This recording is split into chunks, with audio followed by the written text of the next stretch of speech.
নমস্কার, কেমন আছেন সবাই? আজকে আমি আবার চলে এলাম আমাদের আন্ডামান ট্যুরের চতুর্থ দিনের একটি ব্লগ নিয়ে, যেটিতে আমরা যাব নীল আইল্যান্ড। সাথে থাকবেন আপনারা। চলুন আজকে যাওয়া যাক নীল আইল্যান্ড, যেটি বর্তমানে শহীদ দ্বীপ নামে পরিচিত। এই জায়গাটিতে এর আগের ব্লগে আমরা স্কুবা করেছিলাম, ঠিক এই জায়গাটিতে। আমরা এখন এসে গেছি শহীদ দ্বীপের যাওয়ার উদ্দেশ্যে স্বরাজ দ্বীপের জেটিতে, যেটি হ্যাভলক আইল্যান্ড। এখন আমরা চললাম হ্যাভলক থেকে নীলের উদ্দেশ্যে, আমাদের বাহন গ্রিন ওশেন 2। চেকিং এবং লাগেজ দেওয়ার পর আমরা আস্তে আস্তে লাইন দিয়ে এবার আমাদের জেটিতে উঠব গন্তব্যের উদ্দেশ্যে।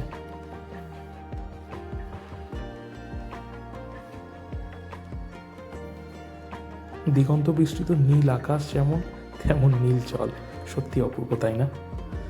আজকের দিনে যাত্রাটি শুরু হয়েছিল বেশ ভালোই, কিন্তু কিছুটা যাওয়ার পর দুলুনি অত্যন্ত বেশি। হয়তো ওয়েদার ঠিকঠাকই ছিল আমাদের চোখের আন্দাজে, তো জানি না কেন, কিন্তু অত্যন্ত সমুদ্রের দুলুনি আমাদের ক্রুজে অত্যন্ত বেশি ছিল, এবং তার সাথে ঢেউয়ের পরিমাণ প্রচণ্ড ছিল, যার জন্য আমরা আজকের জার্নিতে সবাই একটু বেশি কাহিল হয়ে পড়েছিলাম। কিন্তু যাই বলুন, ভয়ঙ্কর সুন্দর অভিজ্ঞতা, এক নতুন অভিজ্ঞতা। এটাও এক নতুন অভিজ্ঞতা, তাই না?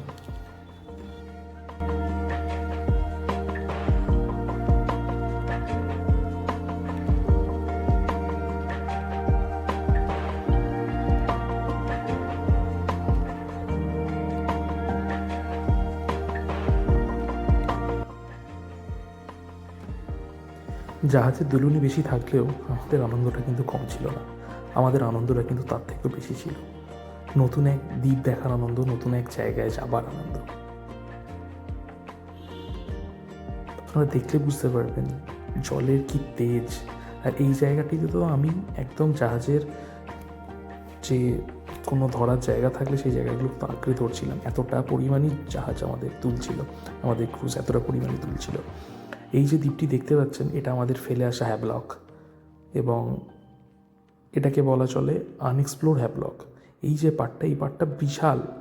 হয়তো আমি আন্দাজে বলতে পারি 30% হয়তো মানুষ থাকে, বাদ বাকি 70% এইভাবেই জঙ্গল এবং পাহাড় দিয়ে ঘেরা। আর ওই যে দূরে দ্বীপটা দেখতে পাচ্ছেন, যেটা আজকে আমাদের গন্তব্য, নীল আইল্যান্ড।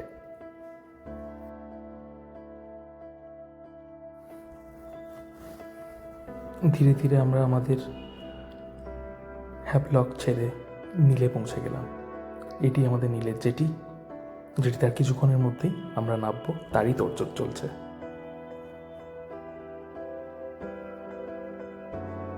রিভো এই ক্রুজ জার্নি করার পর একদমই ক্লান্ত হয়ে গেছে, সেও তার মায়ের কোলে দিব্যি ঘুমিয়ে পড়েছে। শহীদ দ্বীপে নামবার পর আপনারা আপনাদের লাগেজ নেওয়ার জন্য ছোট ছোট হাতে টানা ভ্যান রিক্সা পেয়ে যাবেন, এবং আপনারা দেখতেই পাচ্ছেন যে আমাদের নীল আইল্যান্ডের সত্যি কত নীল এবং কত সুন্দর। নামটার একদম তাৎপর্যপূর্ণ, খুব সুন্দর। জেটি থেকে নামবার পর আমরা চলে গেলাম কার পার্কিংয়ে, যেখানে আমাদের আগে থেকেই আমাদের নিয়ে যাওয়ার জন্য আমাদের বাহন রেডি ছিল। অবশেষে আমরা চলে এলাম আমাদের শহীদ দ্বীপের রিসর্টে। এরপর কিছুক্ষণ একটু ফ্রেশ হয়ে নিয়ে যাওয়ার পর আমরা বেরোবো আমাদের এই দ্বীপের পরবর্তী গন্তব্য। কিছুক্ষণ বিশ্রাম নেওয়ার পর আমরা চলে এলাম আমাদের পরবর্তী গন্তব্য, ন্যাচারাল ব্রিজ, যেটিকে অনেকে কলকাতা ব্রিজও বলে। অনেকটা সিঁড়িতে ওঠার পর, আপনাদের যেখানে গাড়ি থেকে নামানো হবে সেখান থেকে অনেকটা সিঁড়িতে ওঠার পর কিছুটা হেঁটে গিয়ে আবার নিচে নামলে আপনারা তবে এই বৃষ্টি দেখতে পারবেন, এবং আপনাদের যাত্রাপথে অনেকগুলো কেনাকাটি যদি কেউ করতে চান, কেনাকাটার অনেক দোকান আপনারা পেয়ে যাবেন। তার সাথে খাওয়া দাওয়ারও যদি করতে চান, তারও সুব্যবস্থা আছে। তবে এখানে ভারী খাবার না খেয়ে হালকা কিছু খাবার খেলেই ভালো হয়। এর পরের যে পয়েন্টটা আপনাকে দেখাবো, সেখানে আপনারা দুপুরে লাঞ্চের জন্য সুন্দর ব্যবস্থা পেয়ে যাবেন, এবং আপনারা সেখানে লাঞ্চ করতে পারেন।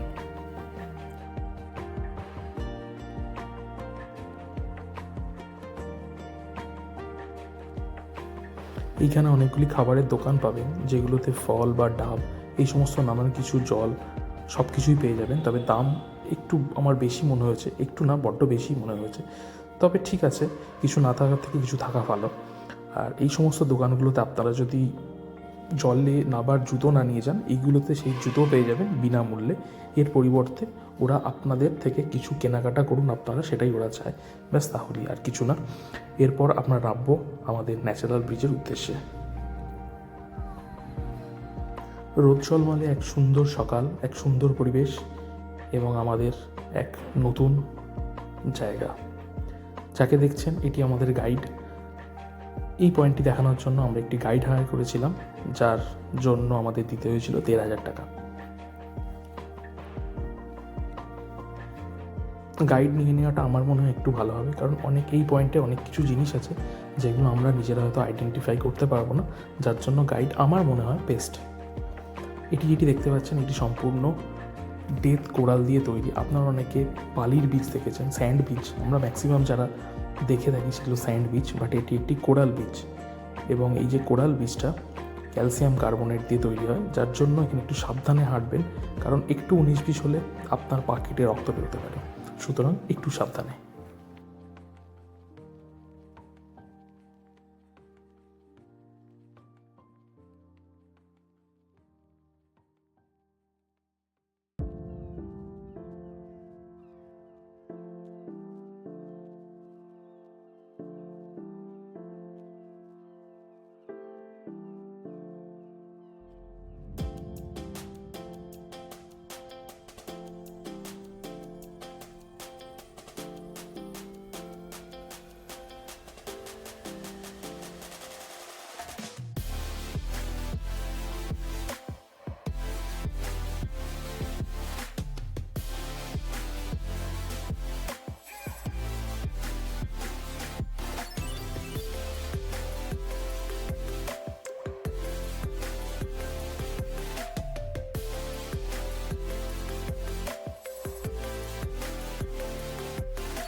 আমরা এবার চললাম ন্যাচারাল ব্রিজ দেখার উদ্দেশ্যে। এই জায়গাটা একটু সাবধানে যেতে হবে, আদারওয়াইজ আপনার পা কাটবেই। এই জায়গাটাকে রিভোকে কোলে নিয়ে নিয়েছিলাম, কিন্তু আমাদের যে গাইড দাদা ছিলেন খুব ভালো ছিলেন, উনি তারপর রিভোকে নিজের কোলে নিয়ে নিলেন এবং আমরা নিজেরা সুন্দরভাবে হাঁটতে শুরু করলাম। আমরা একে একে চললাম ন্যাচারাল ব্রিজের উদ্দেশ্যে।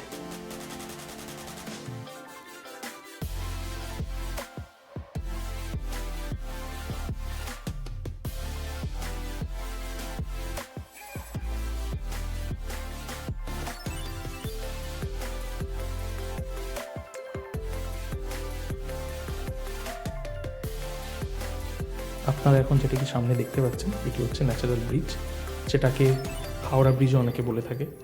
এবং যে ফাঁকা জায়গাটি দেখছেন সেটি একসময় পাথর দিয়ে ব্লক ছিল, কিন্তু অবশেষে সময়ের সাথে সাথে সেই পাথরগুলো ভেঙে এটা ব্রিজের আকার ধারণ করেছে, যার জন্য এটাকে ন্যাচারাল ব্রিজ বলে। আর এই বিচেতেই আরেকটু এগিয়ে যাওয়ার পর আপনারা দেখতে পাবেন ন্যাচারাল ব্রিজ 2, যেটিও ঠিক এর মতোই, কিন্তু পরিমাণে বা আকারে অনেকটা বড়।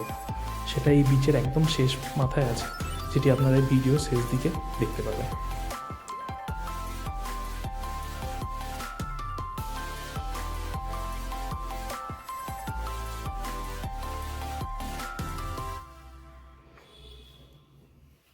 এই কোরাল বৃষ্টিতে আপনারা অনেকটাই সামুদ্রিক কিছু প্রাণীদের দেখতে পাবেন, যারা এই কোরাল বিচের যে ফাঁকে ফাঁকে যেখানে জল জমা থাকে এবং সবসময়তে জল আসে জোয়ার ভাটার কারণে, সেই জায়গাগুলোতে তারা বংশবিস্তার করেছে এবং তারা বেড়ে উঠেছে।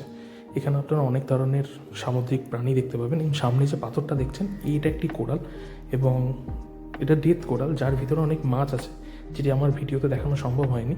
জল ছুঁড়ে গায়ে দেওয়ার পর অনেক মাছ বেরিয়ে আসছে, মুখটা বার করছে। এবং এইটা যেটা দেখতে পাচ্ছেন এটা একটি টাইগার ক্র্যাব। অবশ্যই এইগুলোতে কিছুতে হাত না দেওয়াই ভালো, এগুলো অনেকটাই বিষাক্ত।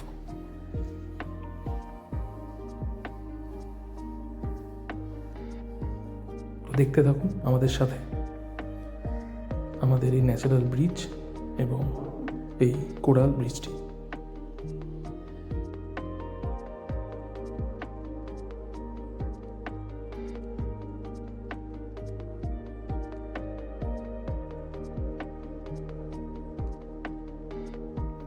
যারা ফটোগ্রাফি করতে চান, এর থেকে সুন্দর দৃশ্য বা এর থেকে প্রাকৃতিক সৌন্দর্য আর অন্য কোথাও পাবেন বলে আমার মনে হয় না। সমুদ্র, তার সাথে আপনার কোরাল, তার সাথে আপনার মাছ এবং নানান রকম সামুদ্রিক প্রাণী। এই মাত্র যেটা দেখলেন সেটা হচ্ছে এটি সেই কুকুম্বার নামে পরিচিত অথবা সমুদ্র শাসা, এবং আপনারা দেখতে পাচ্ছেন কত ছোটো ছোটো নানান ধরনের মাছ ঘুরে বেড়াচ্ছে।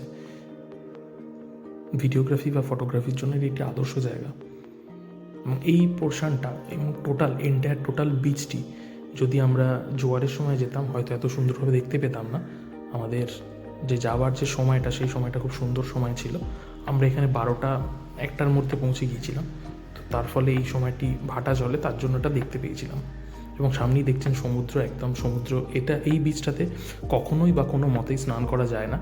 এটি স্নান করার বিচ নয়, এটা সম্পূর্ণ ঘোরার জন্যই, এবং আপনাকে এখানে নামতেও দেবে না কেউ। তো আমরা এই ন্যাচারাল ব্রিজ আমাদের ফেলে একটু আগাতে থাকলাম আমাদের গাইড দাদার সাথে, এবং দেখতে থাকলাম আমাদের এই বিচের প্রাকৃতিক সৌন্দর্য। আপনারাও দেখতে থাকুন আমার সাথে।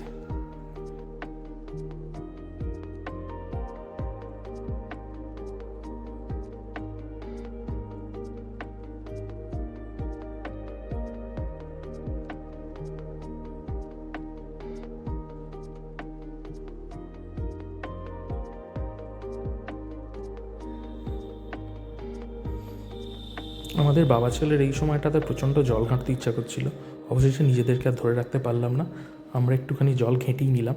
আপনারা দেখতেই পাচ্ছেন আমি দাঁড়িয়ে আছি, এরপর আমি আর আমার ছেলে দুজনেই একটু জল ঘেঁটে নেব। কিন্তু সত্যি বলছি, এই জল পেরিয়ে যাওয়া, আবার একটু পাথর, আবার জল, খুব সুন্দর লাগছিল এবং খুব আপনাদের বলে বোঝাতে পারবো না।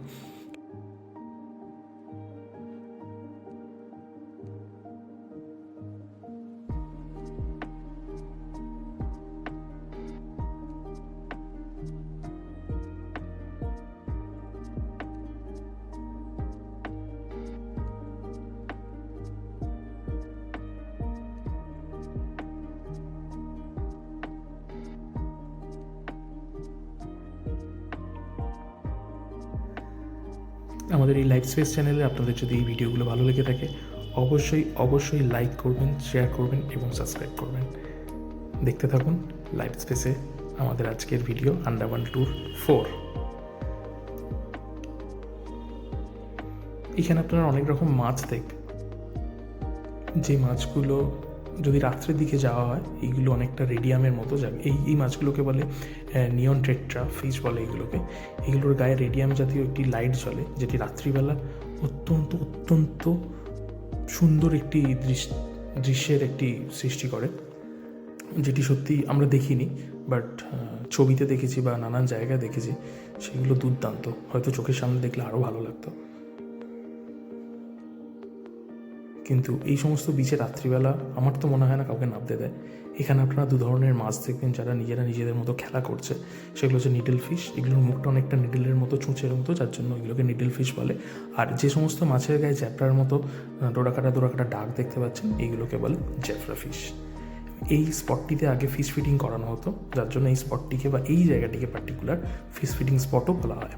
এবং এই জায়গায় অনেকগুলো কোরাল দেখবেন যেগুলোকে আপনার সচরাচর টেবিলের মতো দেখতে হয়, এবং যেগুলোকে বলা হয় টেবিল কোরাল। এগুলো একটু আঞ্চলিক নাম, যদিও এগুলো এদের সাইন্টিফিক নাম না। এদের আকার আকৃতি অনুযায়ী চেনার জন্য আমরা এই নামে ডেকে থাকি। তো আঞ্চলিক ভাষায় এগুলোকে টেবিল কোরালও বলে। এবং তাছাড়াও অনেক ধরনের কোরাল আছে, বাট দূরে দেখতে পাচ্ছেন যেগুলো টেবিলের মতো, এইগুলোর কথাই বলছিলাম আমরা, টেবিল কোরাল।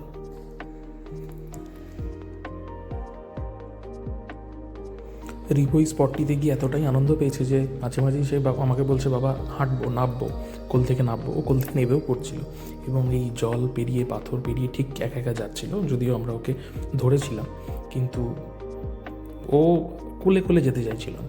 সত্যি কথা বলতে গেলে কি আমাদেরই মন চাইছিল না, মনে হচ্ছিলো সবসময় জল ঘাঁটি, সবসময় জলে নামি।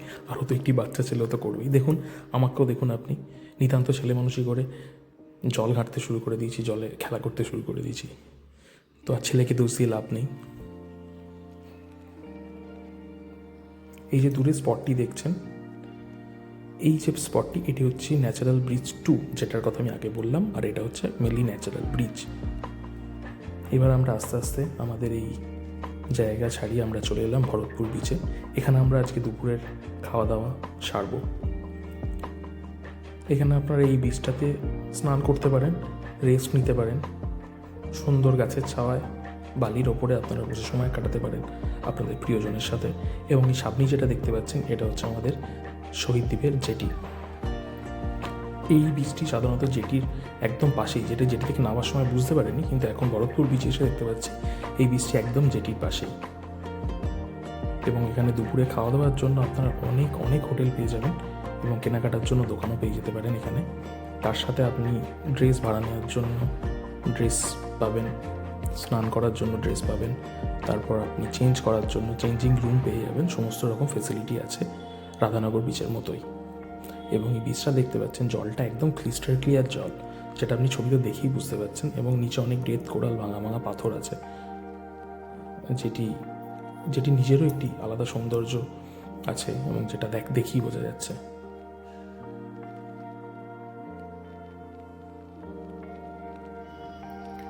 ভরতপুর বিচে কিছুক্ষণ সময় কাটানোর পর, দুপুরে লাঞ্চ করার পর, একটু জল হাঁটার পর আস্তে আস্তে আমরা চললাম আমাদের আজকের শেষ গন্তব্য লক্ষণপুর সানসেট পয়েন্টের উদ্দেশ্যে।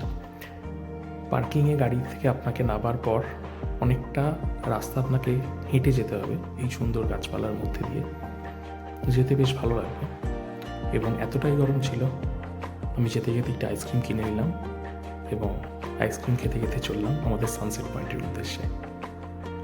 কিছু মনে করবেন না, একা খাচ্ছি বলে, দেখা হলে আপনাদেরও খাইয়ে দেব।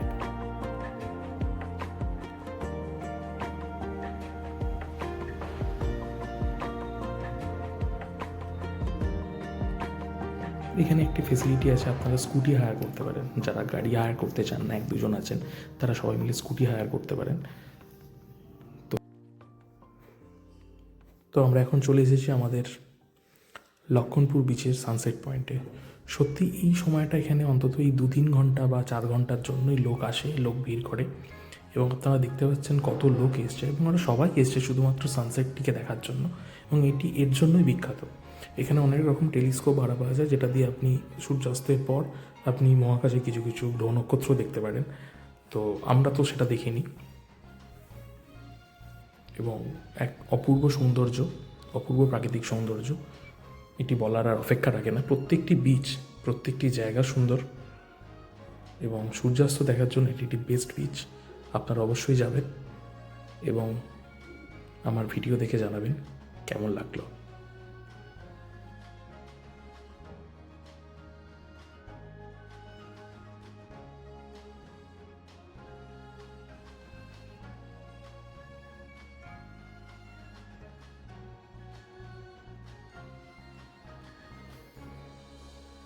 এইভাবেই সারাদিনের ঘোরাঘুরির পর শেষ হলো আমাদের আজকের নীল আইল্যান্ডের শেষ জায়গা ঘোরা। অবশেষে ফিরলাম আমরা আমাদের রিসর্ট ব্লু ল্যাগনে।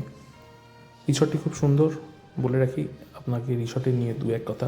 রিসর্টটি এমনি খুব সুন্দর, বাচ্চাদের খেলাধুলার যথেষ্ট জায়গা আছে। দেখছেন রিভো একদম নিজের বাড়ির মতোই ঘুরে বেড়াচ্ছে, যদিও কোথাও ভয়টা কিছু একটা পায় না, তবু এটা পাওয়া দরকার নতুন জায়গায়।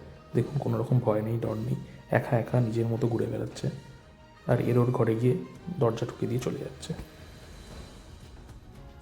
তো রিসর্টটিতে যদি কোথাও কেউ যান, যেতে পারেন। রিসর্টটি খুব সুন্দর, ছোট্ট একটি রিসর্ট, কিন্তু বেশ ভালো। এবং সবথেকে ভালো এটার খাওয়া দাওয়া খুব সুন্দর।